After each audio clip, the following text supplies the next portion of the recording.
오늘은 사탄은 기껏해야 하나님을 모방할 뿐이다. 사탄은 기껏해야 하나님을 모방할 뿐이다. 라는 제목으로 같이 말씀 나누겠습니다. 2012년에 개봉한 이제 광해, 왕이 된 남자라고 하는 영화가 있습니다. 사실에 기반한 사극은 아니고 영화적인 상상력이 덧붙여져서 만들어진 사극 영화인데요. 내용은 이렇습니다. 광해군 8년에 왕위를 둘러싼 권력 다툼이 극에 달하고 왕을 암살하려는 사람들이 생겨나기 시작했습니다. 여기에 불안함을 느낀 왕은 이 도승지에게 자신과 똑같은 사람을 찾아서 데려오라 이렇게 명령하게 되고, 도승지는 이 저작거리를 돌아다니다가 이 왕과 똑같이 생긴 한 광대를 데리고 오게 됩니다. 그런데 어느 날 갑자기 이제 왕이 혼수 상태에 빠지게 되고, 도승지는 이 사실이 알려지면 나라가 혼란스러울까봐 왕과 똑같이 생긴 그 데리고 온 광대를 가짜 왕으로 세우게 됩니다.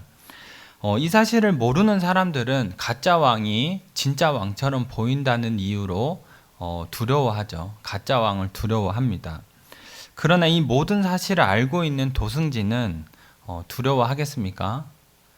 두려워하지 않겠죠. 정확히는 두려워할 필요가 없는 것입니다.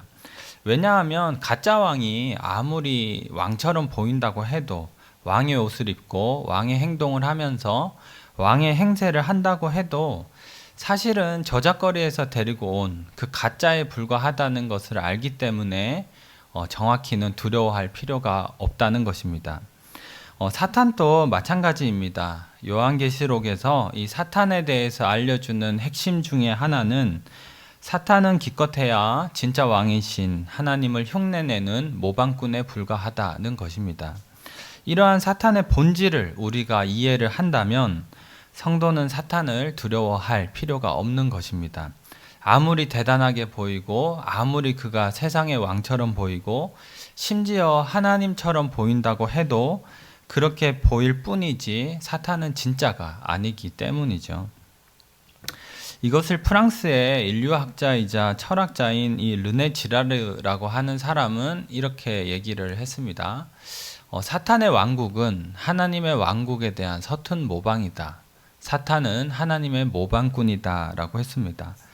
이것을 한마디로 하면 사탄은 기껏해야 하나님을 흉내내는 모방꾼에 불과하다는 것이고, 오늘은 이러한 내용이 계시록에서 어떻게 나타나는지를 함께 나누도록 하겠습니다. 첫 번째는 사탄, 온 세상을 속이는 자인데요. 요한계시록 12장 7절부터 9절을 같이 한번 읽도록 하겠습니다. 시작. 하늘에 전쟁이 있으니 미가엘과 그의 사자들이 용과 더불어 싸울세. 용과 그의 사자들도 싸우나 이기지 못하여 다시 하늘에서 그들이 있을 곳을 얻지 못한지라. 큰 용이 내쫓기니 옛뱀 곧 마귀라고도 하고 사탄이라고도 하며 온 천하를 꿰는 자라. 그가 땅으로 내쫓기니 그의 사자들도 그와 함께 내쫓기니라. 사도 요한은 사탄의 존재를 용에 비유하죠. 용. 7절부터 9절을 보면 하나님을 대적하는 용은 하늘의 전쟁에서 패배하고 땅으로 내어 쫓기게 됩니다. 이러한 내용에 대한 가장 직접적인 배경 중에 하나는 이사야서 27장 1절인데요. 제가 한번 읽겠습니다. 그 날에 여호와께서 그의 견고하고 크고 강한 칼로 날렘 뱀 리워야단 곧 꼬불꼬불한 뱀 리워야단을 벌하시며 바다에 있는 용을 죽이시리라. 여기에서 나오는 리워야단이라고 하는 이 구약 성경에 여러 번 등장하고 또 유대 문헌에서는 강력한 힘을 가진 이 전설의 바다 괴물로 알려져 있습니다. 1절을 보면 이 리워야단을 꼬불꼬불한 뱀이다, 그리고 바다에 있는 용이다 라고 표현이 되죠. 여기에서 용이라고 번역된 이 탄닌이라고 하는 히브리어 단어는 괴물 또는 짐승으로도 번역이 가능합니다. 그래서 리워야단은 뱀으로 표현되기도 하고 용으로 표현되기도 하고 바다 짐승으로 표현되기도 합니다. 사도 요한은 이렇게 다양하게 표현할 수 있는 이 리워야단의 표현하고 구약의 여러 가지 배경들을 합쳐서 계시록 12장과 13장에 반영을 합니다. 제가 표를 통해서 설명드리도록 하겠습니다. 리워야단은 뱀으로 표현할 수 있다고 했잖아요. 그리고 이것을 사도 요한은 창세기 3장의 뱀하고 연관을 시킵니다. 그래서 계시록 12장의 용은 큰 용이자 옛 뱀이다. 창세기 3장에서 인류를 타락시켰던 옛 뱀이다. 마귀 또는 사탄이다 라고 부르면서 악의 근원을 상징하는 존재로 이 용을 등장시키는 것입니다. 두 번째는 리워야단은 용으로도 표현이 되는데 이것은 시편 74편 13절 14절과 사도 요한은 연관을 시켜서 또 계시록 12장에 반영을 합니다. 시편 74편 13절 14절을 보면 이렇습니다. 주께서 주의 능력으로 바다를 나누시고 물 가운데 용들의 머리를 깨뜨리셨으며 리워야단의 머리를 부수시고 그것을 사막에 사는 자에게 음식물로 주셨다. 13절에 보면 하나님께서 능력으로 바다를 나누셨다. 이것은 태초에 있었던 하나님의 천지 창조를 반영하는 말입니다. 그래서 13절 14절에서 용들의 머리를 깨뜨리시고 리워야단의 머리를 부수시는 것은 아득히 먼 옛날에 마치 태초에 가까운 어떤 고대 시절에 하나님께서 행하신 행동처럼 느껴집니다. 그런데 왜 하나님께서 리워야단의 머리를 부수셨을까요? 스트레스를 많이 받으셔가지고 두더지 게임하는 것처럼 그런 건 아니겠죠. 아무 이유 없이 부수시진 않았겠죠. 여기에 있어서 유대의 문헌들은 어떻게 설명을 하냐면 이 용으로 표현되는 리워야단이 혼돈의 세력이기 때문에 그리고 하나님을 대적한 존재이기 때문에 하나님이 그의 머리를 부수셨다라고 설명을 합니다. 이것을 사도 요한이 계시록 12장에 반영시켰기 때문에 계시록에 등장하는 용은 하나님을 대적하는 존재로 등장하는 것입니다. 마지막 세 번째는 리워야단은 바다 짐승이라고도 표현할 수 있다고 했습니다. 사도 요한은 두 가지 구약의 배경과 연관을 시키는데 첫 번째는 욥기 40장 41장입니다.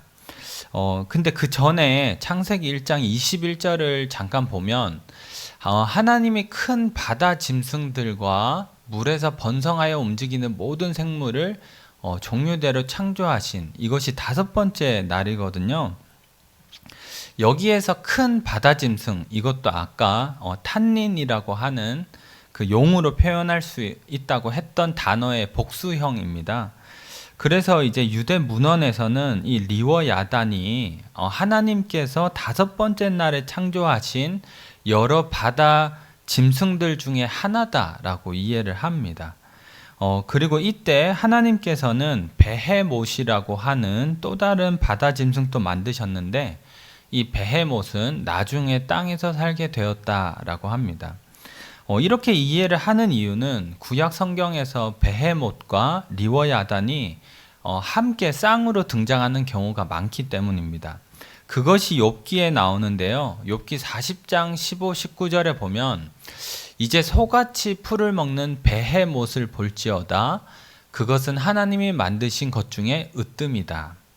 그리고 41장에서는 리워야단이 등장하는데 욥에게 하나님이 말씀하시는 거죠. 네가 낚시로 리워야단을 끌어낼 수 있겠느냐? 세상에는 그것과 비할 것이 없고 그것은 모든 높은 자를 내려다보며 모든 교만한 자들에게 군림하는 왕이니라. 그러니까 하나님이 만드신 피조물 중에 어떤 가장 강력한 존재로서 욥기에서 등장합니다. 베헤못과 리워야단이 엄청나게 강력한 존재. 그것을 사도 요한이 13장에 반영을 했기 때문에 계시록 13장에 등장하는 첫 번째 짐승은 바다에서 올라오는 짐승이고 두 번째 짐승은 땅에서 올라오는 짐승입니다.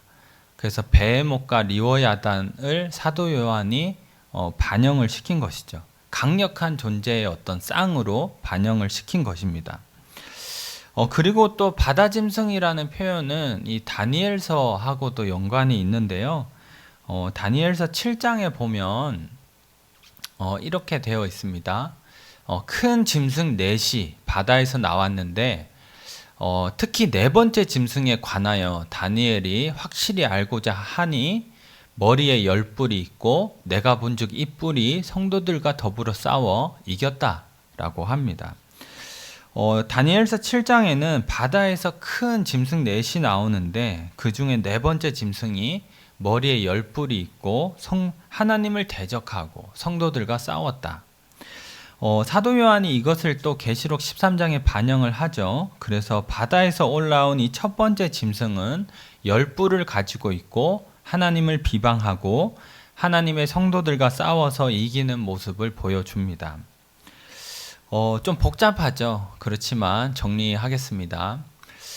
이사야서 27장 1절에 보면 이 리워야단이라고 하는 어떤 전설의 동물인데 리워야단은 뱀, 용, 바다짐승 이렇게 다양하게 표현이 되고 사도 요한이 구약의 다양한 배경들과 접목을 시켜서 계시록에 반영을 해놓았다.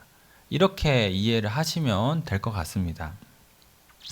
이것이 계시록 12장의 용하고 계시록 13장에 등장하는 이 두 짐승, 첫째 바다에서 올라온 첫째 짐승, 땅에서 올라온 둘째 짐승에 대한 배경입니다. 이제 사탄의 본질에 대해서 함께 나누고자 하는데요. 계시록 12장 9절을 같이 한번 읽겠습니다. 시작. 큰 용이 내쫓기니 옛뱀 곧 마귀라고도 하고 사탄이라고도 하며 온 천하를 꿰는 자라. 그가 땅으로 내쫓기니 그의 사자들도 그와 함께 내쫓기니라. 요한계시록에서 말하는 사탄의 본질은 간단하고 명확합니다. 온 천하를 꿰는 자다. 여기에서 꿰다라는 이 플라나오라고 하는 단어는 속인다라는 뜻입니다. 사탄의 핵심과 본질은 속이는 것. 그렇다면 이렇게 질문을 할 수 있습니다. 사탄은 어떻게 세상을 속이느냐? 어떻게 세상과 우리를 속이느냐? 이 질문에 대한 계시록의 답변을 한마디로 하면 사탄은 하나님을 모방함으로써 세상과 우리들을 속인다라는 것입니다. 이것을 두 번째 대지에서 나누겠습니다. 두 번째는 사탄은 기껏해야 하나님을 모방할 뿐이다 라는 것입니다. 계시록 13장 1절과 2절 말씀 같이 한번 읽겠습니다. 시작. 내가 보니 바다에서 한 짐승이 나오는데 뿔이 10이요 머리가 7이라. 그 뿔에는 10왕관이 있고 그 머리들에는 신성모독하는 이름들이 있더라. 내가 본 짐승은 표범과 비슷하고 그 발은 곰의 발 같고 그 입은 사자의 입 같은데 용이 자기의 능력과 보좌와 큰 권세를 그에게 주었더라. 요한계시록 12장과 13장에 등장하는 이 용과 두 짐승은 거룩한 삼위일체를 모방하는 사탄적 삼위일체를 가지고 있습니다. 그래서 지금부터 살펴볼 건데 용은 성부 하나님을 모방하고 첫째 짐승은 성자 그리스도를 모방합니다. 그리고 귀신의 영을 따르는 둘째 짐승은 거룩한 성령을 따르는 교회를 모방합니다. 하나씩 설명하겠습니다. 저희가 함께 읽었던 계시록 13장 2절을 보면 용이 어떤 행동을 하느냐, 자신의 능력과 보좌와 큰 권세를 첫째 짐승에게 주었다라고 합니다. 겉으로 보면 대단해 보입니다. 어떤 능력과 또 어떤 용의 보좌, 큰 권세를 주었다. 대단해 보이죠? 그렇지만 사실상은 용이 성부 하나님을 모방하는 것에 불과하다라는 것입니다. 계시록 2장 26절, 27절을 보니까 예수님께서 이렇게 말씀하시죠. 이기는 자와 끝까지 내 일을 지키는 그에게 만국을 다스리는 권세를 주리니 나도 내 아버지께 받은 것이 그러하니라. 예수님이 만국을 다스리는 권세를 줄 수 있는 건 누구에게 받았다라는 것입니까? 네, 하나님께 받았다라고 하는 것이죠. 만국을 다스리는 큰 권세를 내가 아버지께 받았다. 보좌도 마찬가지입니다. 계시록 3장 21절을 보니까 이기는 그에게는 내가 내 보좌와 함께 앉게 하여 주기를 내가 이기고 아버지 보좌에 함께 앉은 것과 같이 하리라. 그러니까 예수님께서는 하나님의 보좌, 아버지의 보좌를 내 보좌라고 표현을 합니다. 어떻게 그렇게 말을 할 수 있느냐? 하나님께서 하나님의 보좌를 예수 그리스도에게 주셨기 때문이죠. 사실 우리가 잘 아는 내용 아닙니까? 이 모든 내용을 정리하면 용이 첫째 짐승에게 보좌와 큰 권세를 주는 그 모습은 성부 하나님이 성자 그리스도께 하는 행동을 모방한 것이더라고 하는 겁니다. 대단하게 보이지만 그것은 사탄이 하나님을 모방하는 거짓에 불과하다는 것입니다. 이것은 첫째 짐승도 마찬가지인데요. 첫째 짐승은 그리스도의 죽음과 부활과 재림을 모방합니다. 먼저 죽음에 대한 모방을 살펴보겠습니다.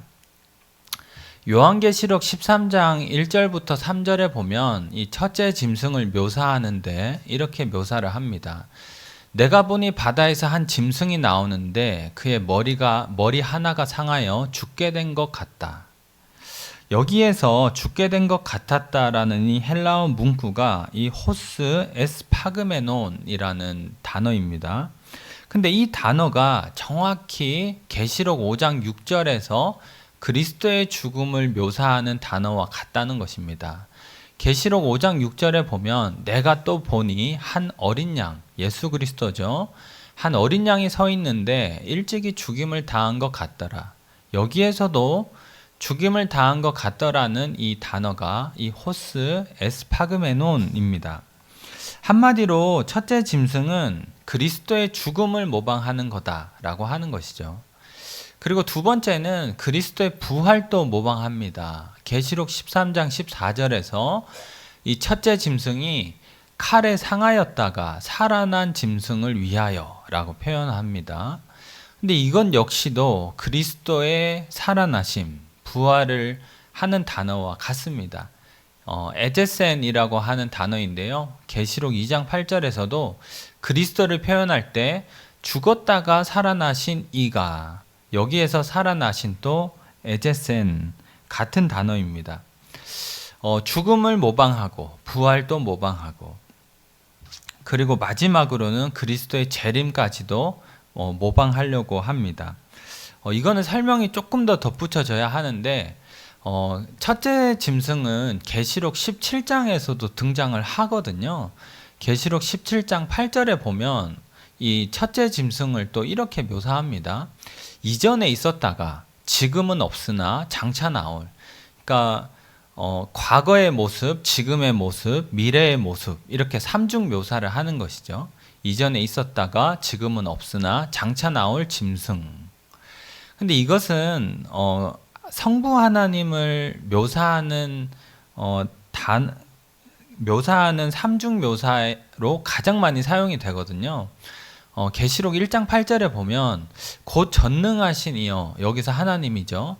전에도 계셨고 이제도 계시고 장차 오실 이. 그러니까 과거의 묘사, 현재 묘사, 미래 묘사.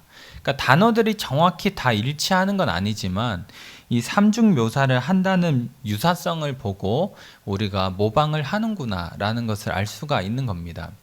그리고 하나를 덧붙이면 계시록에서 하나님의 재림은 곧 그리스도의 재림입니다. 하나님이 재림하시는데 그리스도는 깜빡했다, 이런 일은 없다는 것이죠. 그러니까 하나님의 재림은 곧 그리스도의 재림이기 때문에 짐승이 이렇게 장차 나올 성부 하나님의 재림을 모방한 것이라면 그리스도께서 도둑같이 오신다고 하는 그리스도의 재림도 모방한 것이다 라고 이해를 하는 것입니다. 그래서 결론은 첫째 짐승은 그리스도의 죽음도 모방하고 부활도 모방하고 재림도 모방해서 사람들이 볼 때 정말 대단하구나라고 생각하게 해서 자신을 따르게끔 이렇게 사람들을 속인다는 것입니다. 이제 마지막으로 땅으로부터 올라오는 둘째 짐승의 모방을 보겠습니다. 계시록 16장 13절과 14절을 같이 한번 읽겠습니다. 시작.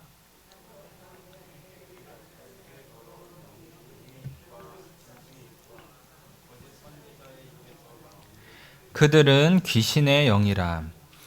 계시록에는 제가 이제 설명을 드렸지만 용이 나오고 첫째 짐승, 둘째 짐승이 등장하거든요. 그래서 13절에 보면 용의 입과 짐승의 입과 둘째 짐승의 입 이래야 할 것 같은데 이 둘째 짐승의 자리에 거짓 선지자라고 집어넣었습니다. 이것은 둘째 짐승이 거짓 선지자의 역할을 한다는 것을 보여주는 것이죠.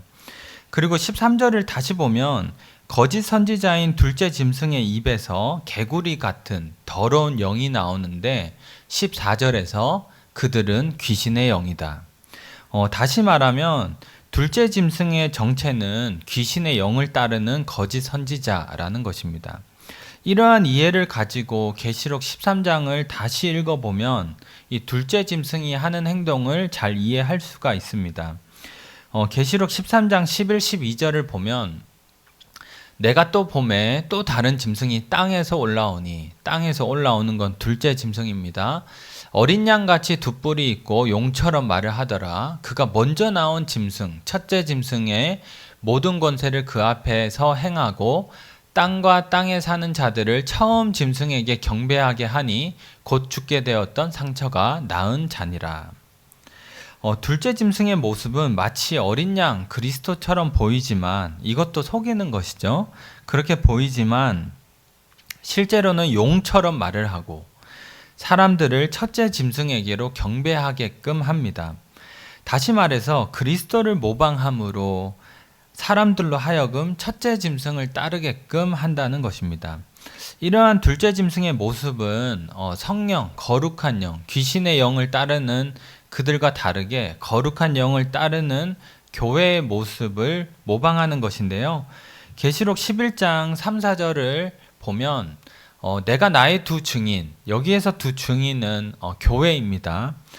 제가 자세하게 설명은 오늘 다 하지 못하고 혹시 궁금하신 분들은 제가 전에 그 힘이 아니라 사랑이 변화시킨다라는 제목으로 했던 설교가 있습니다.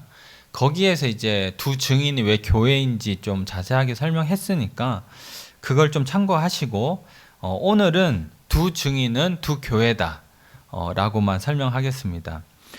계시록 11장에서 교회를 두 감람나무와 두 촛대, 이것이 결국엔 교회를 뜻하는데 여기에 대한 배경이 스가랴서 4장이거든요. 스가랴 4장의 핵심은 이것입니다. 4장 6절에 보면 여호와께서 스룹바벨에게 하신 말씀이 이러하니라. 만군의 여호와께서 말씀하시되 이는 힘으로 되지 아니하고 능력으로 되지 아니하고 오직 나의 영으로만 된다. 그러니까 이스라엘을 이끄는 지도자 스룹바벨에게 하나님은 힘이 아니고 능력도 아니고 나의 영, 그러니까 성령으로 되는 것이다. 성령으로 내가 가능하게 하겠다. 이것이 스가랴 4장의 핵심입니다.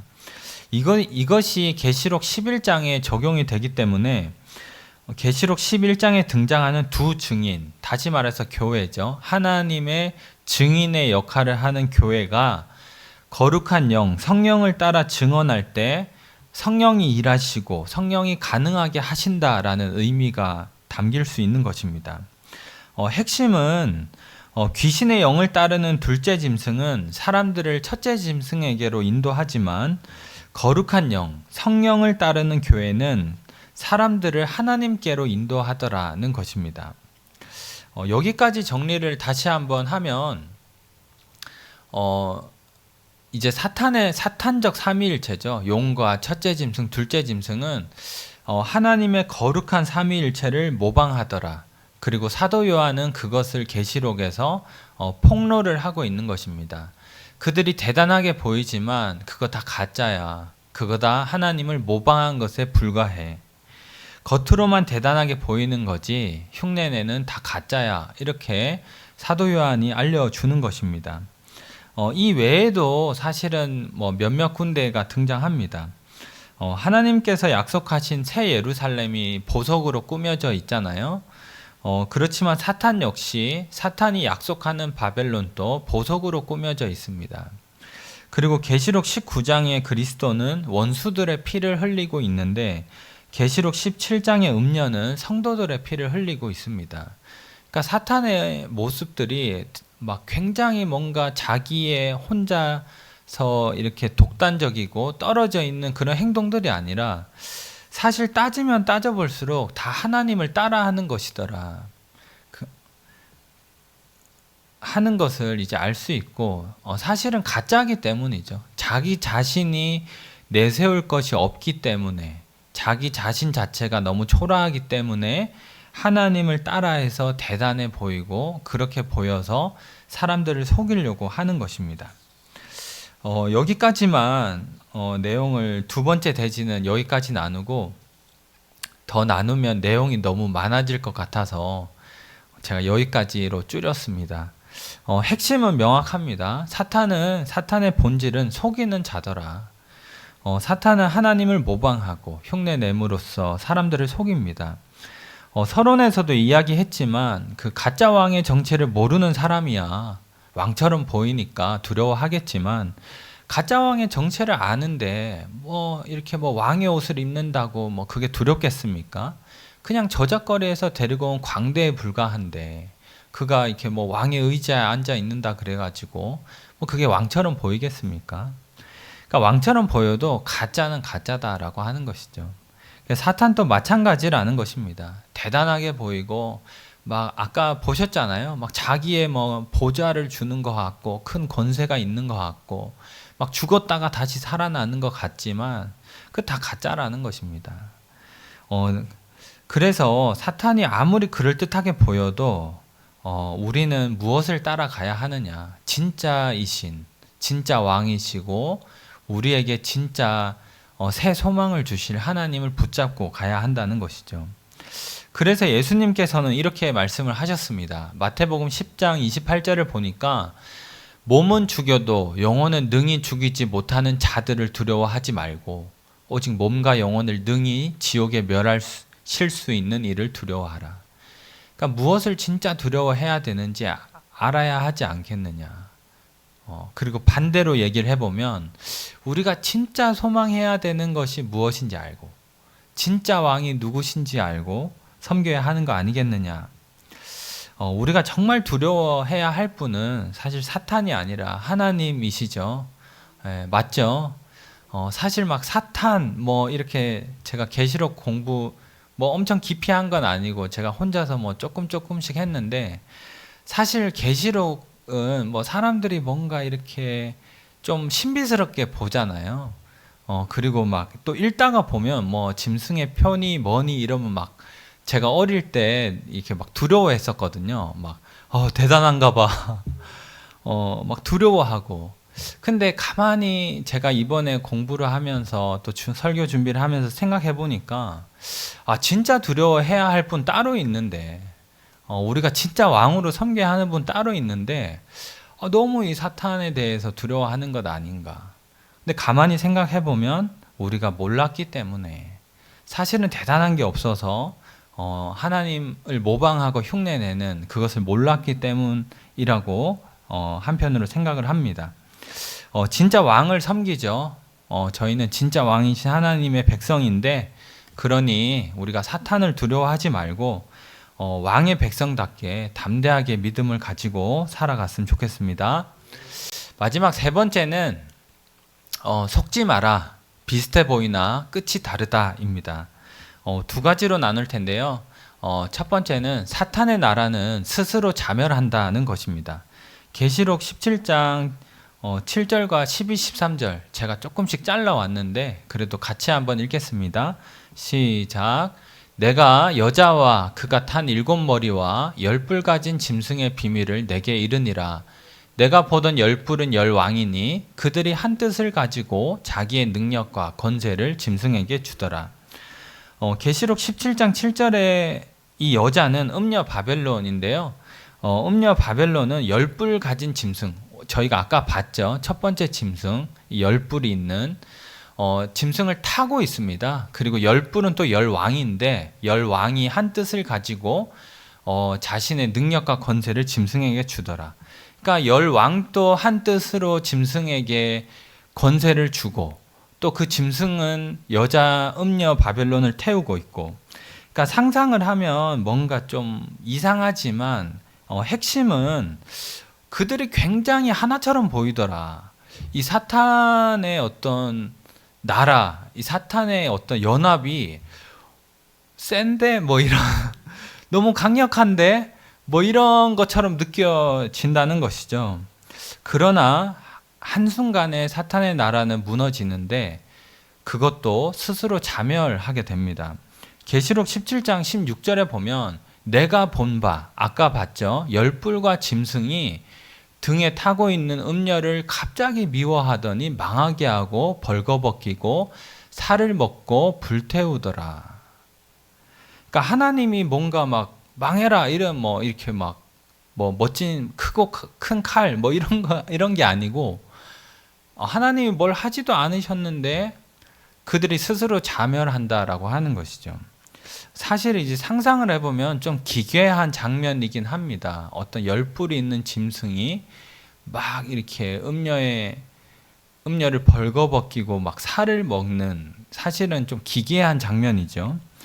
근데 핵심은 그렇게 막 끈끈해 보이고 막 자신의 능력을 다 줘서 막 하나로 합체되어 있는 것처럼 보이던 이 사탄의 나라가 스스로 자멸한다라고 하는 것입니다. 그들은 잠깐은 하나 되어 보일지 몰라도 결국 스스로 무너진다고 하는 것이죠. 사탄의 나라는 스스로 자멸한다는 것입니다. 두 번째는 사탄의 패배는 이미 확정적이다라는 것이죠. 계시록 12장에 보면 큰 용이 내쫓기니 옛뱀 곧 마귀라고도 하는, 그러니까 쫓깁니다. 12절에 보니까 이는 마귀가 자기의 때가 얼마 남지 않은 줄을 알고 분이 나서 너희에게 내려갔다는 것입니다. 그러니까 하늘의 전쟁에서 이미 패배하고 하늘에서는 하나님이 계시기 때문에 사탄이 비빌 곳이 더 이상 없고 잠깐 땅으로 왔는데 이제 내 때가 얼마 남지 않았다. 막 화가 난 상태로 내려왔다는 것입니다. 저는 이렇게 말을 하고 싶습니다. 사탄이 사형 선고를 받았다. 근데 사형이 집행이 되기 전에 하는 발악이라고 생각합니다. 사형 집행은 결정됐고, 근데 사형은 선고됐고 집행이 되기 전에 막 분풀이를 하는 것이죠. 아무리 발악해도 결국에 사탄의 사형이 집행이 됩니다.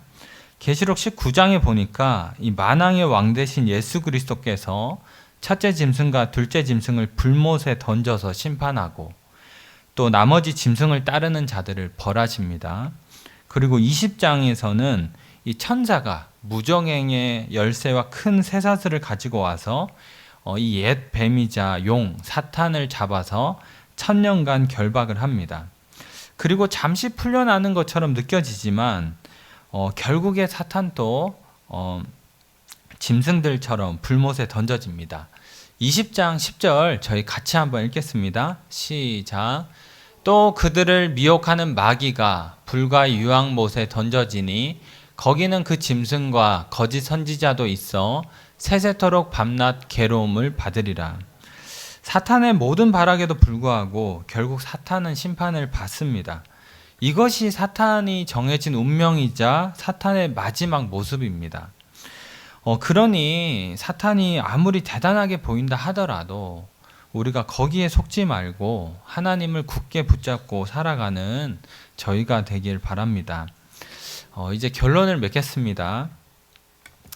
뭐 이런저러하게 내용이 좀 복잡하다고 제 개인적으로 생각해서 제가 뭐 줄인다고 좀 줄였는데 또 뭐 이건 들어가야 되지 않나 뭐 하다 보니까 어떤 분들에게는 좀 내용이 많을 수도 있고 어떤 분들에게는 뭐 설명을 잘 했네 뭐 그렇게 느껴질 수도 있지만 전반적으로는 아마 좀 많게 느끼셨지 않을까 싶은 생각도 있습니다.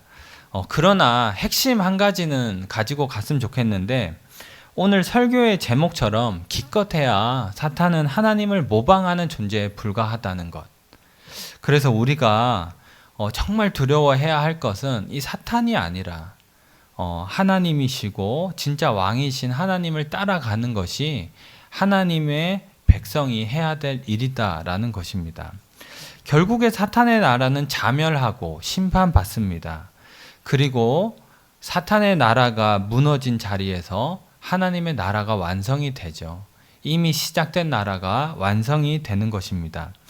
이러한 진리를 우리가 굳게 붙잡고 이 세상이 아니라 하나님을 붙잡고 믿음을 붙잡고 인내하며 살아가는 저희 모두가 되기를 소망하겠습니다.